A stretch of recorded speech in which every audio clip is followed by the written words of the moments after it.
मार्गस्य नेतारं भेत्तारं कर्मभूभृतां ज्ञातारं विश्वतत्त्वानां वन्दे तद्गुणलब्धये। पंच परमेष्टि भगवान की जय। तत्वार्थ सूत्र का ये चतुर्थ अध्याय चल रहा है। चतुर्थ अध्याय में हमारा सूत्र आज चलेगा 17 नंबर का सूत्र चालू होगा। कल हमने 16 नंबर तक के सूत्र का विषय 15 नंबर तक के सूत्र का विषय पढ़ा था। आज 16वें नंबर का सूत्र प्रारंभ होने वाला है।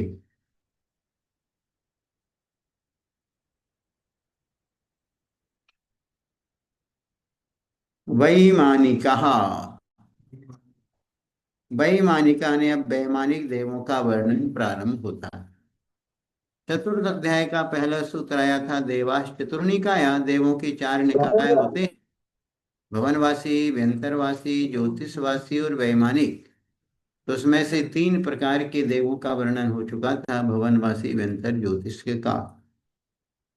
अब प्रारंभ होता है वर्णन वैमानिक देव। जो विमानों में ही रहते हैं वो वैमानिक देव कहलाते हैं। तो वैमानिका ने अब वैमानिक देवों का वर्णन प्रारंभ होता है। अब वैमानिक देवों के भी भेद बतलाते हैं कि वो दो प्रकार के हैं, एक कल्पोपन्न और एक कल्पातीत। तो सूत्र नंबर 17 प्रारंभ होता है। कल्पोपपन्ना कल्पातीताश्च। कल्पोपपन्ना कल्पातीताश्च।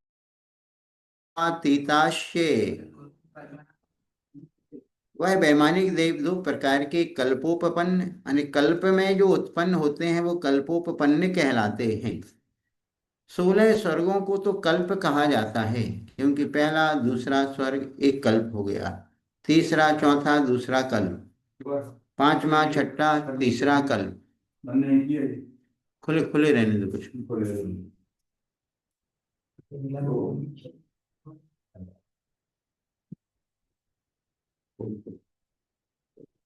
कहते हैं 16 स्वर्गों तक तो कल्पोपन्न कहलाते हैं। तो 16 यहीं बिछा दो फिर। 16वें स्वर्ग से ऊपर जो होते हैं, नव ग्रेवक, नव अनुदेश और पांच अनुत्तर, इनमें इंद्र आदि की कल्पना नहीं है, इसलिए इनको कल्पातीत बोलते हैं। कल्पों में जो उत्पन्न होते हैं वो कल्पोपन्न कहलाते हैं। 16 स्वर्गों में इंद्र, सामानिक, त्रायस्त्रिंश आदि 10 प्रकार की व्यवस्था की गई है। और जो 16वें स्वर्ग से जो ऊपर हैं वो कल्पातीत हैं, अर्थात वहां पर इस प्रकार की कोई कल्पना नहीं की गई, क्योंकि वहां पर जितने भी देव हैं वो सब अहिमिंद्र हैं। सब अपने आप में, कोई किसी के अधीन नहीं रहता है, कोई किसी की दासता को स्वीकार नहीं करता है, इसलिए वो क्या है, अहिमिंद्र कहलाते। अहम इंद्र अहिमिंद्र। अब आगे इस 18 नंबर का सूत्र बतला रहे हैं। देखो, जब हमने अधोलोक का वर्णन किया था वहां पर 7 नरकों की व्यवस्था की थी, वहां आधा आधा शब्द आया था, अर्थात नरक नीचे नीचे हैं और स्वर्ग ऊपरी ऊपरी। सूत्र नंबर 18 है ऊपरी ऊपरी, यानी ऊपर ऊपर है। 16 स्वर्ग भी ऊपर ऊपर है, उसके बाद नवग्रेवक, नव अनुदिश, पांच अनुत्तर एक है ऊपरी ऊपर, यानी ऊपर ऊपर है। तो 16 स्वर्ग के देव तो दो दो युग रूप में हैं, और नव ग्रेवक एक के ऊपर एक तथा नव अनुदिश उसके ऊपर फिर पांच अनुत्तर है।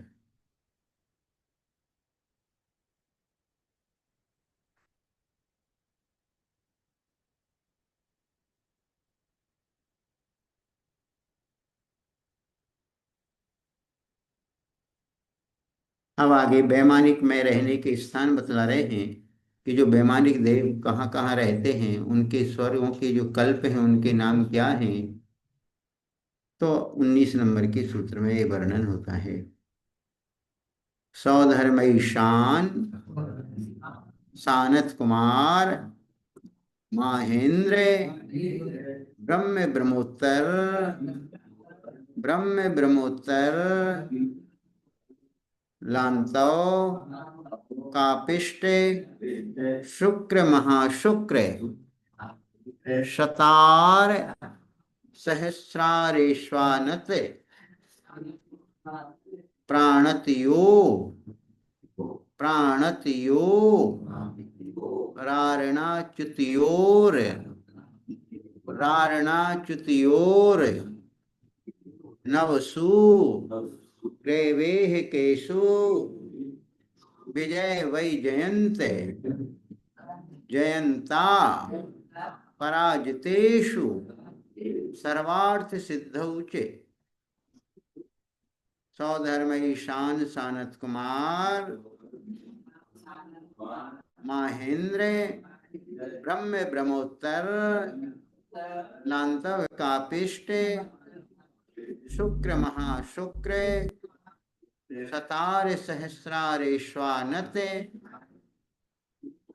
प्राणतयो रारणाच्युतियोर नवसु ग्रेवेह केशो विजय वै जयंत जयंता पराजितेषु सर्वार्थ सिद्धौ च। चलो सभी लोग एक साथ बोल लो एक सूत्र।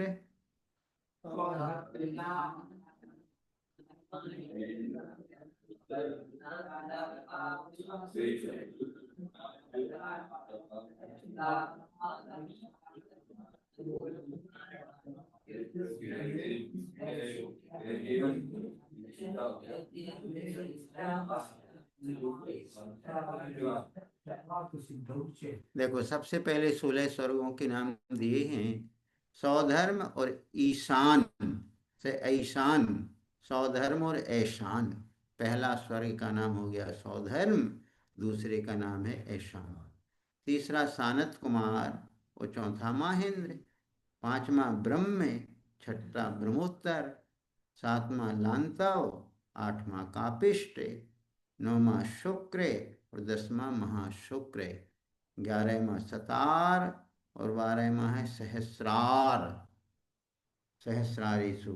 उसके बाद फिर है आनत निकल जाएगा और फिर निकलेगा प्राणत, आनत प्राणत 12 13, और आरण अच्युत, अच्छा 13 14 हो गया आनत प्राणत, 11 12 हुआ सतार सहस्रार, 13वां आनत, 14वां प्राणत और 15वां आरण है और 16वां अच्युत है। आरण अच्युतियो मतलब 16 स्वर्ग तक हुआ। उसके बाद नवसु ग्रेवे केसु यानी 9 ग्रेवक होते हैं, अर्थात 16वें स्वर्ग से ऊपर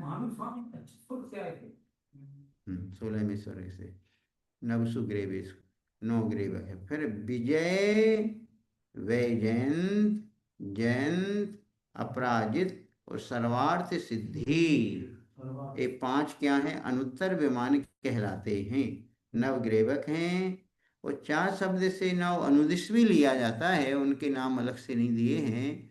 नवसु ग्रेवेकेसु यानी 9 ग्रेवक हैं, 4 शब्द से 9 अनुदिश भी हैं, और 5 अनुत्तर में विजय वैजयंत जयंत अपराजित और सर्वार्थ सिद्धि। सबसे ऊपर जाकर के सर्वार्थ सिद्धि है। यहीं तक क्या है, लोक की व्यवस्था है, वैमानिक देव यहीं तक रहते हैं, इसके आगे कोई व्यवस्था रहने की नहीं है।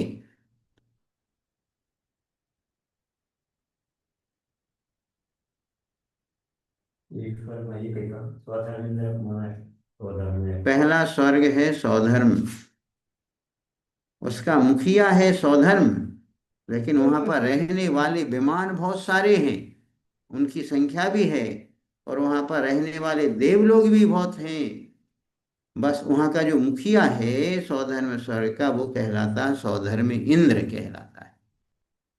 ईशान स्वर्ग का मुखिया वो ईशान इंद्र कहलाता है। सानत कुमार स्वर्ग का सानत कुमार इंद्र कहलाता है, और फिर महेंद्र स्वर्ग का महेंद्र इंद्र कहलाता है। तो पहले से लेकर के चौथे स्वर्ग तक तो एक एक इंद्र है, फिर पांचवें और छठे का 2 का मिलाकर के एक है। हाँ, ब्रह्म और ब्रह्मोत्तर का एक इंद्र है ब्रह्मेंद्र, लांता और कापिष्ट का भी एक ही है, लांतव, अर्थात पांचवें छठवें का एक और सातवें आठवें का भी एक। और फिर शुक्र और महाशुक्र 9 और 10 का भी एक ही है। और फिर सतार और सहस्रार का भी एक है। तो ऐसी टोटल वैमानिक देवों के 12 इंद्र बतलाए हैं। तो शुरू के 4 स्वर्गों के 4 इंद्र हुए, और फिर बीच के 8 स्वर्गों के 4 इंद्र हुए, और लास्ट के फिर 4 स्वर्गों के 4 इंद्र हुए। ऐसे बना दिए हैं इस प्रकार 12 इंद्र। सभी लोग सुन रहे हैं ना? वैमानिक देवों में मुख्य इंद्र होते हैं 12। 12 कैसे हुए? पहले स्वर्ग से लेके चौथे स्वर्ग तक एक एक स्वर्ग का एक एक इंद्र होता है। फिर पांचवें से लेकर के 12वें तक के स्वर्गों में, 8 स्वर्गों में दो दो इंद्र, अर्थात दो दो स्वर्गों में एक एक इंद्र है, इसलिए 8 स्वर्गों के 4 इंद्र हुए। लास्ट में 13, 14, 15, 16, ये 4 स्वर्गों के 4 इंद्र हुए। इस प्रकार 12 इंद्र होते हैं वैमानिक देवों के। 12 अपन ने पढ़े थे, दशाष्ट पंच द्वादश विकल्पा कल्पोपपन्न पर्यंता, एक सूत्र अभी अपन पढ़ाए थे कि विमानवासी के 10 भेद हैं, विंतरों के 8 भेद हैं, ज्योतिष के 5 भेद हैं, और वैमानिक देवों के 12 भेद हैं। तो 12 इंद्रों की अपेक्षा से 12 भेद किए। सभी इंद्र आते हैं, 12 इंद्र आते हैं, बनाते हैं। आने को तो अकेला सौधर्म इंद्र ही आता है, लेकिन बना देते हैं सबको। और पंचकल्याणक में आने को तो सभी स्वर्गों के भी आ जाते हैं। मूल में तो कोई आता नहीं है उनका, उत्तरवर्ती तो धर्म वो विक्रिय से आते हैं। विमानवासी देव जो भी होते हैं, मुख्य तो अपने विमानों में ही रहते। वहां तो उनकी क्या होती, विक्रिया से उनका रूप आता है बस। वो तो अपने विमान को छोड़ के कहीं जाते नहीं।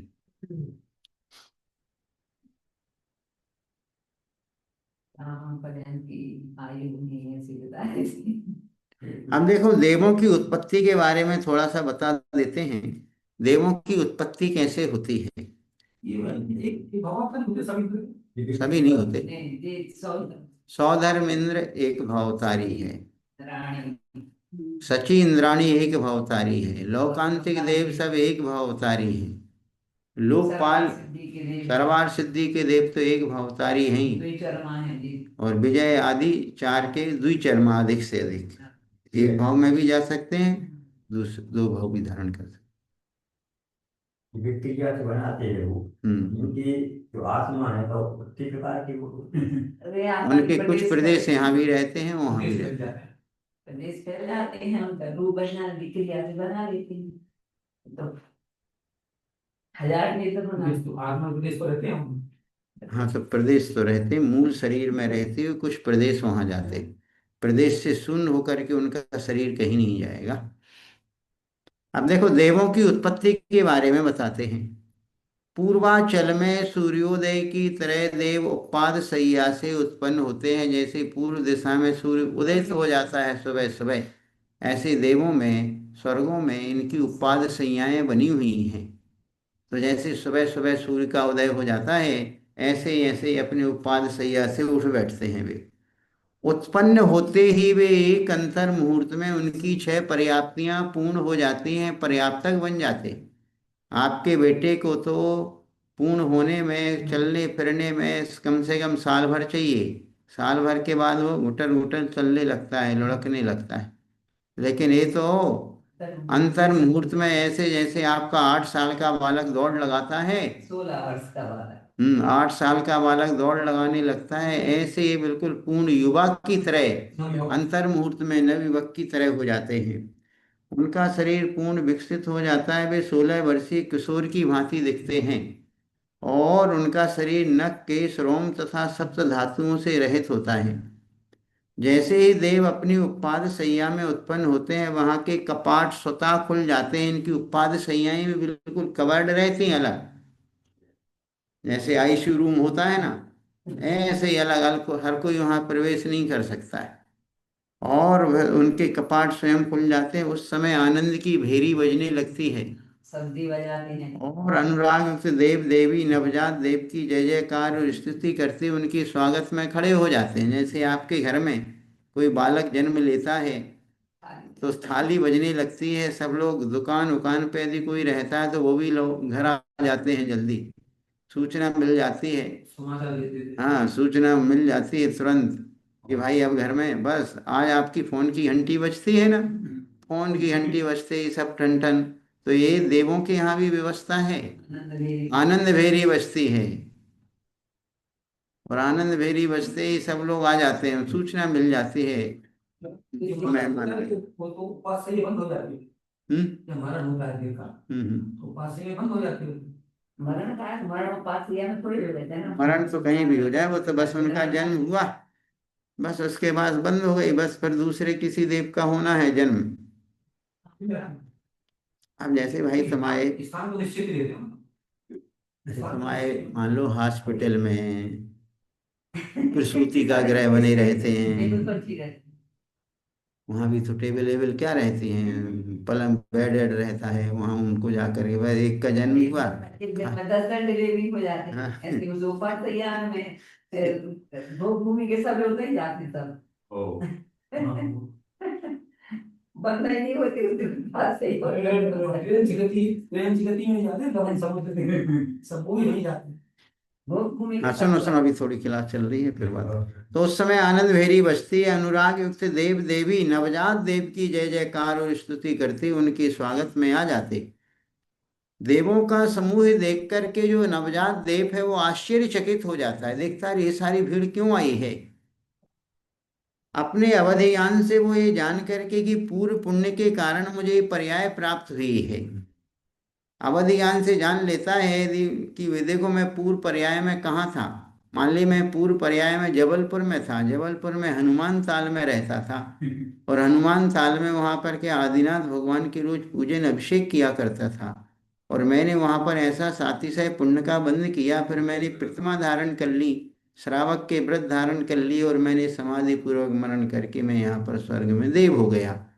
अथवा मैंने मुनि व्रत धारण करके निर्दोष मुनिचर्या का पालन किया था और आज मैं स्वर्ग में जाकर के देव बन गया हूँ, ऐसा वो अपने अवधियान से जानता है।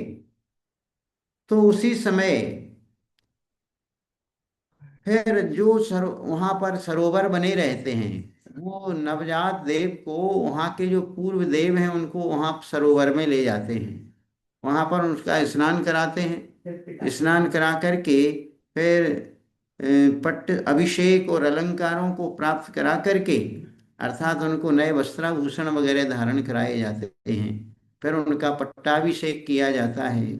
और वहां पर फिर उनको, फिर मिथ्या दृष्टि देव अन्य देवों के द्वारा संबोधित किए जाने पर जिन पूजन और अभिषेक में प्रवृत्त होते हैं, सम्यक दृष्टि देव तो अपनी प्रेरणा से ही कि भाई चलो हमने पहले जिनेंद्र भगवान की पूजा की थी उसके फल से यहाँ पैदा हुए हैं, तो स्वतः कहते भाई हम जिनेंद्र देव के दर्शन करने जाएंगे।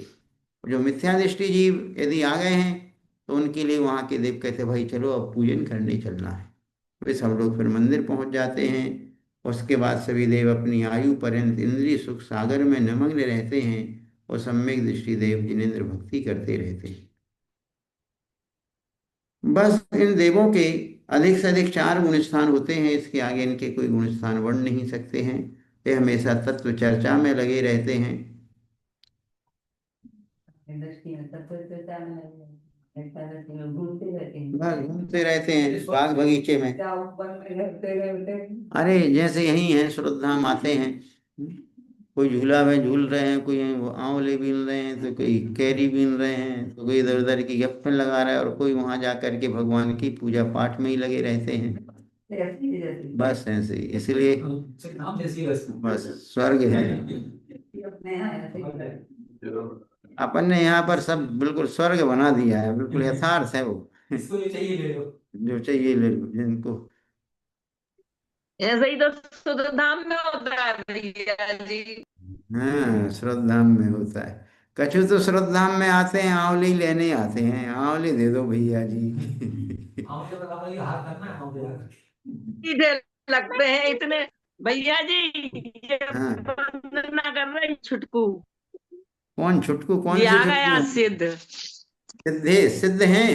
ये सिद्ध सिद्ध चक्र में हुए थे। हाँ। हाँ, करो, करो जल्दी, सिद्धे वंदना हैं। करो। ये सिद्ध चक्र के बाद ही हुए थे भैया जी। हाँ, याद है हमको, याद है, याद है। चलो ठीक है, उनके लिए आशीर्वाद, बहुत खुश रहे, कान से प्रसन्न। हमको वंदना करवा दो। चलो, बोलने लगा, बात करने लगा अब।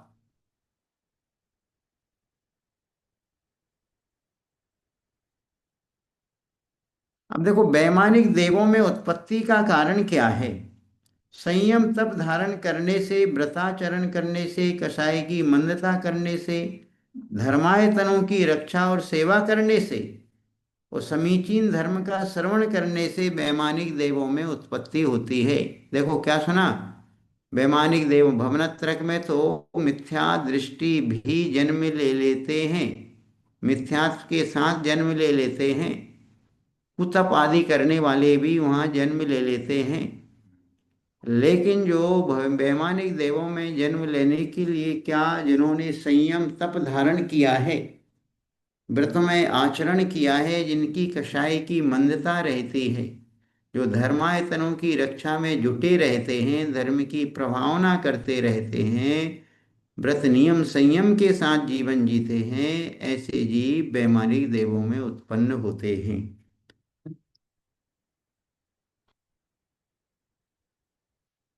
अब देवियों की उत्पत्ति की भी कुछ व्यवस्था है।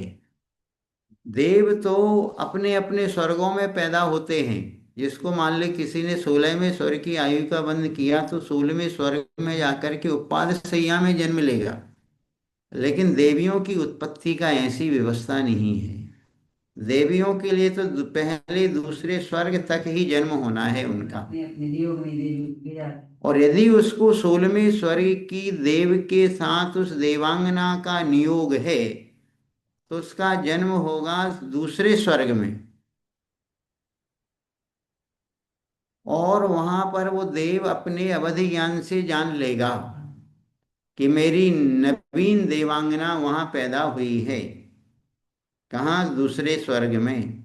वो वहां से आएगा, आकर के ले जाएगा। रहेगी वो 16वें स्वर्ग में, लेकिन जन्म कहाँ हुआ है? यहाँ पर। जैसे कि आपका हॉस्पिटल में प्रसूति हुई, हॉस्पिटल में डिलीवरी हुई, फिर जब वहां पर डॉक्टर डिस्चार्ज कर देता है तो फिर वे गाड़ी से आते हैं और बिठा के ले जाते हैं। ऐसे ही वो लोग भी, देव लोग भी स्वर्ग से आते हैं और अपनी अपनी नियोगिनी देवांगना को ले जाते हैं अपने विमानों में बिठा करके। ये व्यवस्था है। तो पहले दूसरे स्वर्ग तक ही जन्म होता है किनका? देवांगनाओं का। और उनका जहां जाना होता वहां ले जाते। तो पहले से ऐसे दो दो के युगल हैं। पहले स्वर्ग में जन्म होगा 1, 3, 5, 7, 9, 11, 13, 15 इन स्वर्गों का। दूसरे स्वर्ग में होगा 2, 4, 6, 8, 10, 12, 14, 16। हम्म। एक दो से, एक दो से।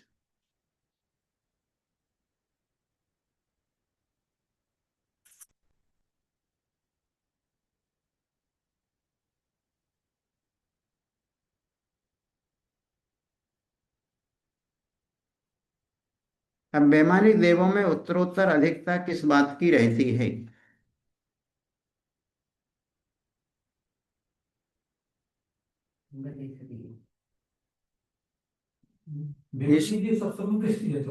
सबसे उत्कृष्ट देव वही है। स्थिति प्रभाव सुख द्युतिलेश्या विशुद्धीन्द्रियावधि विषय तोधिका।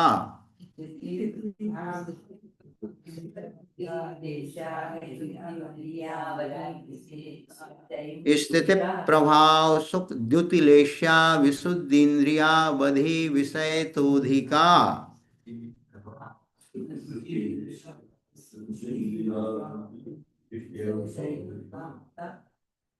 देखो, इस इन बातों को लेकर के अधिका मतलब वैमानिक देवों में इन इन बातों की ऊपर ऊपर अधिकता है। स्थिति मतलब आयु, प्रभाव सुख यानी इंद्रियों के विषय, द्युति चमक कांति, लेशा की विशुद्धता, और इंद्रियों के विषय, और अवधि विषय और अवधि ज्ञान का विषय। अधिका यानी ऊपर ऊपर के विमानों में अधिक अधिक होते हैं। अर्थात पहले स्वर्ग की जितनी आयु है पहले दूसरे स्वर्ग की, तो कहते हैं उससे ऊपर के स्वर्ग की आयु और अधिक है। पहले दूसरे स्वर्ग के देवों का जितना प्रभाव है उससे ऊपर के देवों का प्रभाव अधिक अधिक है।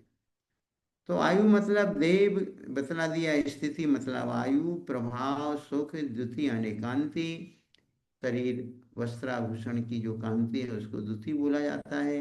लेश्या यानी कषाय के अनुरंजित योगों की प्रवृत्ति को लेश्या कहते हैं। तो लेश्या की विशुद्धता भी ऊपर अधिक अधिक होती गई है। और इंद्री विषय यानी इन पांचों इंद्रियों के जो विषय हैं वो भी ऊपर ऊपर अधिक हैं। और अवधि विषय और अवधि ज्ञान का विषय भी ऊपर ऊपर अधिक है।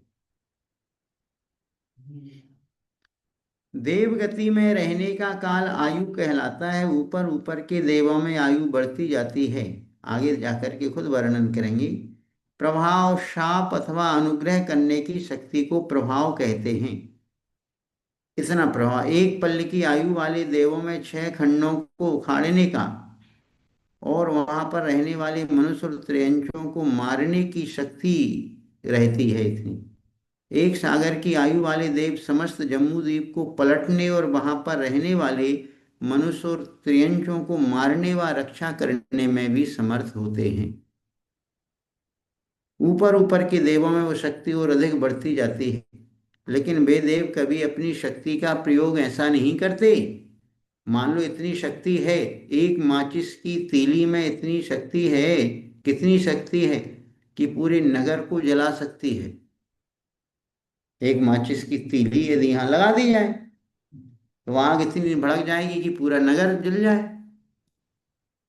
और वो माचिस की तीली मान लो हमारे पास रखी हुई है, तो हमारे पास इतना गांव जलाने की शक्ति होते हुए भी उसका कभी हम प्रयोग नहीं करेंगे। ऐसे ही देवों में इतनी शक्ति, शारीरिक बल, इतनी शक्ति रहती है, लेकिन देव लोग कभी ऐसा करते नहीं। जैसे यहाँ पर दंड की व्यवस्था है, यदि आग लगा दे मान लो, बुझाने हम्म। वाले आएंगे, उसको दंड भी दिया जाएगा। वहाँ भी ऐसा होती है सब व्यवस्था वहां पर भी। ये बता रही हो वो इंद्र तो है, इंद्र तो सबको निग्रह करके रखता है अन्य देवों को।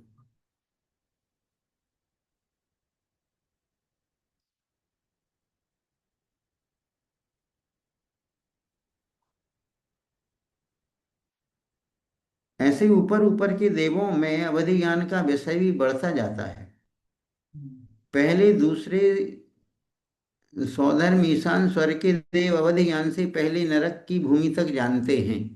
इनका अवधि ज्ञान नीचे की ओर जानता है, ऊपर नहीं जानता है। पहले दूसरे स्वर्ग के देव यदि नीचे जानेंगे तो पहले नरक तक की बात को जान सकते हैं अवधि ज्ञान से। सानत कुमार महेंद्र स्वर्ग के देव दूसरे नरक की भूमि तक जानते हैं। 5वें से 8वें स्वर्ग के देवों का अधिक क्षेत्र तीसरी भूमि तक है। 9 से 12वें तक के स्वर्ग के देवों का अवधि ज्ञान चौथे नरक तक है। 13वें से 16वें स्वर्ग के देवों का अवधि ज्ञान 5वें नरक तक जान लेते हैं। नवग्रेवक के देवों का अवधि ज्ञान 6वें नरक तक है। और 9 अनुदिश और 5 अनुत्तरवासी देवों का अवधि ज्ञान 7वें नरक तक है। इसलिए बतला दिया पहले नरक से 7वें नरक तक जानने के लिए पूरे देवों के अवधि ज्ञान को यहाँ पर बता दिया है कि 7वें नरक का अवधि ज्ञान लगाएंगे तो कहाँ के सर्वार सिद्धि के देव 7वें नरक तक की बात को जान सकते हैं।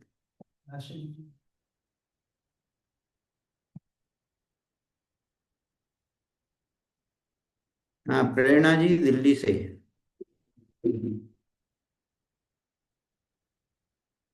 बंदा भैया जी। समझ में आता जा रहा है तत्वार सूत्र का विषय? जी भैया जी। तो ठीक, बीच बीच में छूट जाती है आपकी क्लास।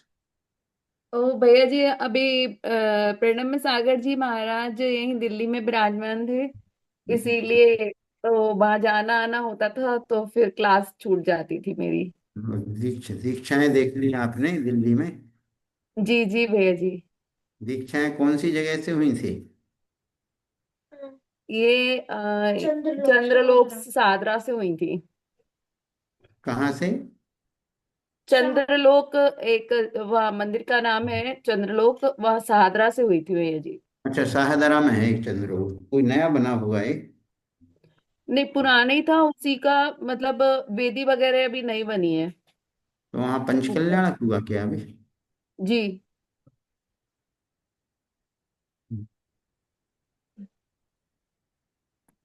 चलो, अब वैमानिक देवों में उत्तरोत्तर हीनता किस बात की है? अधिकता तो बतला दी, इन चीजों की अधिकता है। अब हीनता किस चीज की है? गति शरीर परिग्रहाभिमान तो हीनः। गति शरीर परिग्रहाभिमान तो हीनः। कहते गति यानी गमन, अर्थात ऊपर ऊपर के जो देव हैं उनका गमन बहुत कम है। शरीर अर्थात शरीर की अवगाहना, ऊंचाई भी ऊपर ऊपर के स्वर्गों के देवों की अवगाहना कम होती गई है, नीचे की अवगाहना ज्यादा है। नरकों में उल्टा है, जैसे जैसे नीचे उतरेंगे नारकियों का शरीर लंबा लंबा है। और परिग्रह, कहते हैं ऊपर ऊपर के देवों का भी परिग्रह बहुत कम है। अभिमान, और उनकी अभिमान मतलब जो कषाय है, ऊपर ऊपर के स्वर्गों के देवों में कम है। तो देखो, पहले दूसरे स्वर्ग में 7 हाथ का शरीर है, और तीसरे चौथे में 6 हाथ का, 1 हाथ कम हो गया। और पांचवें छठवें सातवें आठवें स्वर्ग में 5 हाथ का रह गया है। और 10वें 9 10 11 12 इन 4 स्वर्गों में फिर 4 हाथ का रह गया है शरीर। और फिर 13वें और 14वें में 3.5 हाथ का है। 15वें और 16वें में 3 हाथ का शरीर है। और फिर ऊपर जाकर के 5 अनुत्तर में सिर्फ 1 हाथ का शरीर रह गया है। सर्वार सिद्धि के जो देव हैं सिर्फ एक अरत्नी प्रमाण, बस एक मुट्ठी बंद जो हाथ है इतना उनका शरीर रहता है।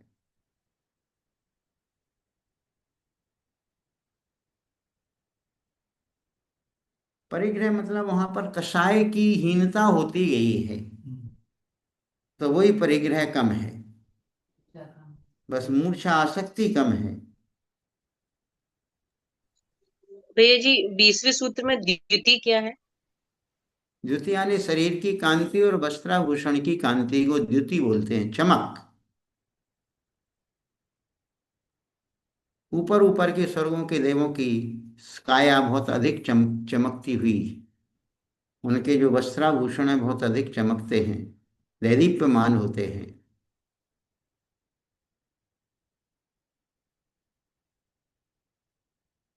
कुछ लोगों में रहते हो लेकिन आपस में आप मिलते हो फिर लोग हम्म। चलो सही बात मिलते हो। और कैसा उनके वो रहते हैं ना, कल्प भैया वृत्ति जी से ना। वंदना। हम्म। भैया जी वंदना। भैया जी सर्वार सिद्धि से जो देव आते हैं मनुष्य योनि में, तो नियम हम्म। से मोक्ष जाते हैं। बस एक भाव अवतारी ही होते हैं वो। मान लो वहां से स्वर्ग से आए, सीधे मनुष्य हुए, कर्म भूमि के मनुष्य होंगे, और यहाँ आकर के दीक्षा धारण करेंगे, चरम शरीरी कहलाएंगे, उसी भाव से मोक्ष चले जाएंगे।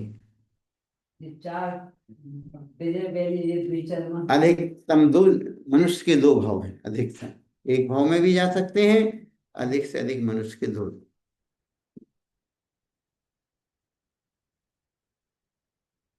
चलो, थोड़ा सा द्रव्य संग्रह भी ले रहे हैं, कुछ दिन से चालू किया है कि द्रव्य संग्रह को पूरा समय नहीं दे पा रहे हैं। फिर भी कल अपन ने चौथे नंबर की गाथा पढ़ी थी कि उभो गोदुभि अप्पो, उपयोग 2 प्रकार का होता है, 2 प्रकार का उपयोग होता है। दंसन नाणम, एक दर्शन उपयोग और एक ज्ञानोपयोग। दर्शन उपयोग 4 खुला रहने दो, चटाई बिछा लो। दर्शनोपयोग 4 प्रकार का होता है, चक्षु दर्शन, अचक्षु दर्शन, अवधि दर्शन और केवल दर्शन के भेद से दर्शनोपयोग 4 प्रकार का होता है। आज हम गाथा नंबर 5 पढ़ते हैं। ज्ञानोपयोग के 8 भेद बताए जाते हैं। नाणमे अट्टिभि अप्पम मधुसूद ओहि नृणाणानि मन पज्जय केवल मवे पच्चक्ष परोक्ष भेयम चे नाणमे अट्ठिभियप्पम मधुसूद ओहि अनान नानानि मन पज्जय केवल मवे पच्चक्ष परोक्ष भेयम चे। नाणम माने ज्ञान, अट्ठवियप्प माने 8 प्रकार का होता है। नाणम में अट्ठवियप्प माने ज्ञान 8 प्रकार का है। अब 8 कौन कौन से? मदि अने मति ज्ञान, शुद्ध अने श्रुत ज्ञान, ओहि अने अवधि ज्ञान, मति श्रुत अवधि। अब तीनों प्रकार के ज्ञान अनान नानानी, ये 3 ज्ञान अज्ञान रूप भी है और नानानी अर्थात ज्ञान रूप भी है। अज्ञान रूप में लगाएंगे तो कुमति, कुश्रुत, कुअवधि, और ज्ञान रूप में लगाएंगे तो मति, श्रुत, अवधि। इस प्रकार 6 हुए। मन पज्जय यानी मना पर्याय ज्ञान और केवल अर्थात केवल ज्ञान, ऐसे ज्ञान के 8 भेद हुए। कितने भेद हो गए? 8। 8 प्रकार का ज्ञान। चलो ठीक है, जाओ लो। पहले से बहुत दुबली हो गई है बच्ची, पहले से तो दुबली हो गई बहुत तेज। बड़ी कह रही थी बुखार, चलो हमने गिलक तो नहीं रहोगे तुम्हें बुखार, इसकी सिद्धि अभी मिली, ये बुखार